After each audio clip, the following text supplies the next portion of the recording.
Ibu, bapak, saudara-saudari, adik-adik, para sahabat Yesus di Paroki Santo Yosef Medari dan di Stasi Santo Thomas Egen, dan juga para sahabat Yesus dimanapun Anda berada, berkah dalam, salam semangat, sehat senantiasa, dan jangan lupa bahagia. Marilah kembali kita belajar ilmu sejati pada hari Rabu tanggal 25 Agustus tahun 2021, hari biasa pekan ke-21. Kita mengawali belajar ilmu sejati kita dengan berdoa dalam nama Bapa, Putra, dan Roh Kudus. Amin. Allah Bapa kami yang maha baik, bukalah kiranya hati kami agar dapat memahami benar sabdamu. Bukalah kiranya lisan kami agar dapat mewartakan misterimu. Dengan pengantaran Tuhan kami Yesus Kristus Putramu, yang hidup dan berkuasa bersama Dikau dalam persatuan Roh Kudus Allah sepanjang segala masa. Amin. Para sahabat Yesus terkasih, kita akan belajar ilmu sejati dari Injil Yesus Kristus menurut Matius bab 23 ayat 27 sampai dengan 32.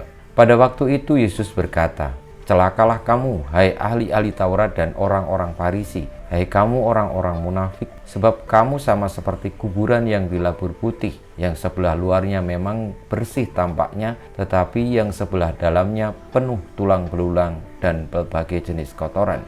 Demikian jugalah kamu. Di sebelah luar kamu tampaknya benar di mata orang, tetapi di sebelah dalam kamu penuh kemunafikan dan kedurjanaan. Celakalah kamu, hai ahli-ahli Taurat dan orang-orang Farisi, hai kamu orang-orang munafik, sebab kamu membangun makam nabi-nabi dan memperindah tugu orang-orang saleh dan berkata, jika kami hidup di zaman nenek moyang kita, tentulah kami tidak ikut dengan mereka dalam pembunuhan nabi-nabi itu. Tetapi dengan demikian kamu bersaksi terhadap diri kamu sendiri bahwa kamu adalah keturunan pembunuh nabi-nabi itu. Jadi penuhilah juga takaran nenek moyangmu." Demikianlah sabda Tuhan, terpujilah Kristus.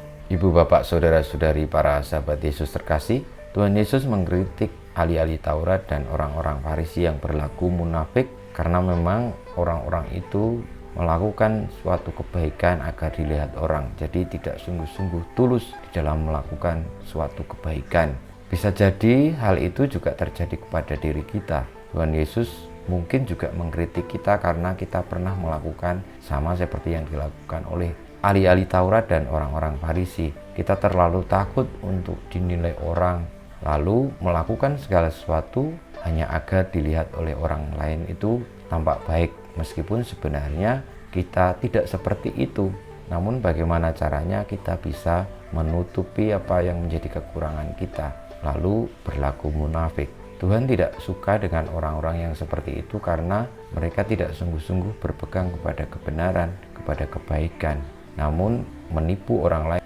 Marilah kita di dalam hidup ini berlaku jujur, tulus, dan tidak munafik, namun mengakui diri. Jika salah, ya kita mohon maaf. Jika benar, jangan terlalu sombong dan tidak usah mengunggulkan diri atau mengagungkan diri, karena kita menyadari bahwa segala kebaikan itu berasal dari Allah. Dan ketika kita berpegang kepada kebaikan itu untuk kita perjuangkan, tentu kita tidak tergantung kepada penilaian orang lain.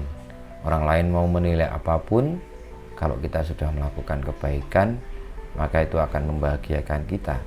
Karena sumbernya bukan dari diri kita, tetapi dari kekuatan kasih Allah sendiri. Marilah kita mohon berkat Tuhan, semoga kita menjadi pribadi-pribadi yang tulus, jujur, dan setia kepada kebaikan, tanpa terpengaruh dari anggapan orang lain ataupun tanpa keinginan untuk dianggap orang lain baik. Kita mohon berkat Tuhan. Kemuliaan kepada Bapa dan Putra dan Roh Kudus seperti pada permulaan, sekarang, selalu, dan sepanjang segala abad. Amin. Ya Yesus, jadikanlah hati kami seperti hati-Mu. Tuhan bersamamu dan bersama rohmu, kita semua hidup kita, perjuangan kita untuk menjadi pribadi yang tulus dan berani tetap setia berpegang kepada kebenaran, senantiasa dibimbing, dilindungi, diberkati oleh Allah yang Maha Kuasa, Bapa dan Putra dan Roh Kudus. Amin.